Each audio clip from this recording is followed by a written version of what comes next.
仔继续来看这件，这是高雄左营有一间幼稚园，今年的学费爱24万，这已经是高级的幼稚园了。啊，竟然是安尼来对待囡仔，讲究这个囡仔的手伫咧教室来拖行，佮甲椅仔刷开，互囡仔转落坐，佮用衫啊甲囡仔看布地。啊，讲这个领地囡仔的人，毋是幼保人员，伊是幼稚园坐柜台的女职员。毋是教保员，竟然是入去教室来管教着囡仔。幼稚园讲已经甲改聘，啊，教育局嘛展开调查。园方敢是去翕到一位查某职员有查某囡仔手骨动作真粗鲁，毋惊囡仔手敢会动去。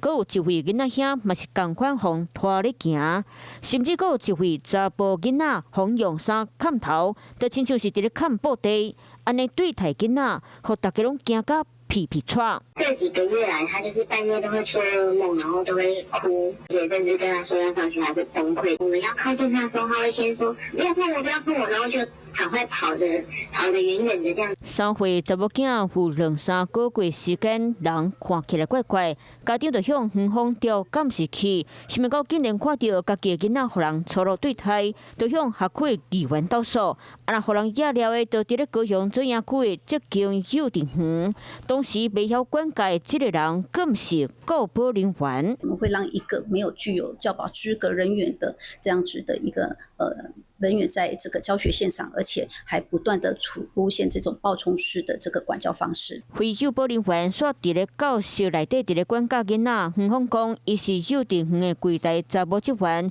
第一时间已经给洗掉。我们也不姑息这件事情，那该名职员也解聘了，一切以教育局的调查，那我们也会配合相关的所有的规定。教育局接着通知嘛，开始调查。若查证属实，涉案人将面临最高60万元罚款。